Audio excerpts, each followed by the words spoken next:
Cole's Counter-Strike system.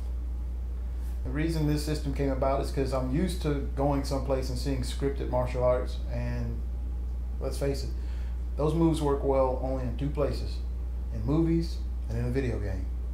Reality intrudes and you're fighting one guy and his friends intrude. Now what? So we had to come up with a system that answered the question of what if and deal with what is.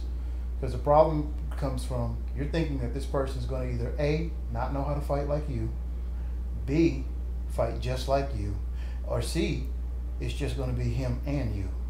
And none of those are true. You don't have time to wrap your hands, tape your hands, put on gloves, put on a mouthpiece, put on a groin protector, stretch out, get warmed up, view months of films watching this guy fight. When a fight happens, it's usually that quick. So you have to have a system in place that allows you to instinctively move that quick. And the reason why we use the term instinctively move instead of react is because action is faster than reaction. Instinct is faster than action. So you want to train and cultivate your instinct. So we had to come up with something that answered these questions, because I've been doing this for a very long time and I've been all over the world trying to learn and seeking the answers to this. And I found out that you can't always seek the answers on the outside. They're found within. So we bring it back to your natural state. And our defenses and our attacks, you'll find that you already knew before you were born.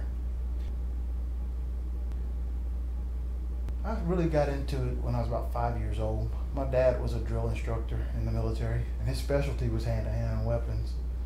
My mother was a woman called to preach, so you'd go to church and you'd be around some unsavories at church, which is where you're going to find a lot of them. And you'd have to deal with their kids.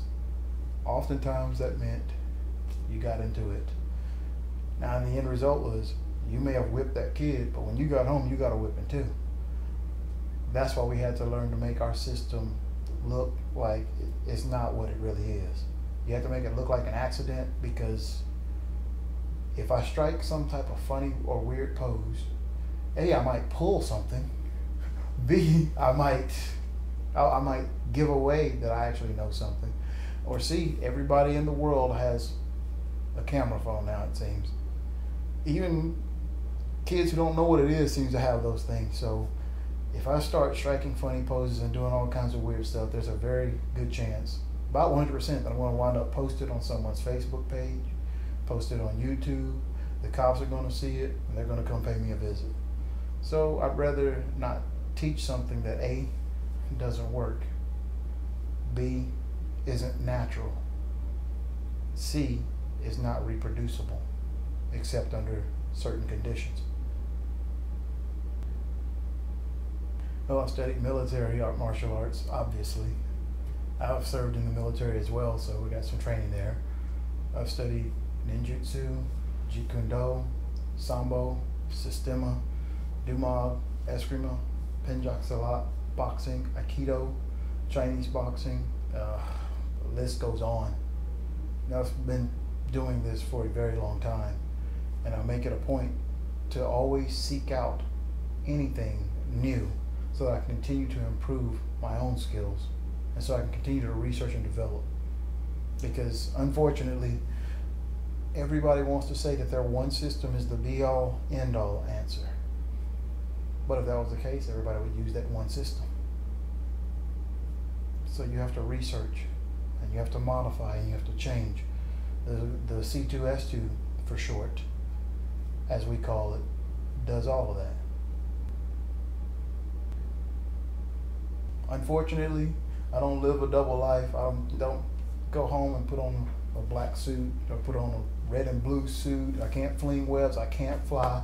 I'm not a billionaire with all these toys and have this cool looking car and can say, I'm Batman, and people believe it. So you train in what you live in. You can't go and put on a super suit, as I like to call it, because there are many martial artists out there today that firmly believe that they're not actually doing it unless they're wearing their suit. Say you're at the gas station getting gas and you're accosted by two men. Number one, your car is on one side, gas pump's on the other. You've got two objects on the other side. You're in an enclosed space. Are you going to try to drop down into a stance? Are you going to start trying to throw a bunch of high flashy kicks that won't work? You don't have the room. What are you going to do at that point? Our system is based on movement. And you don't have to worry about forms, because the form you have is your form. You can't change it.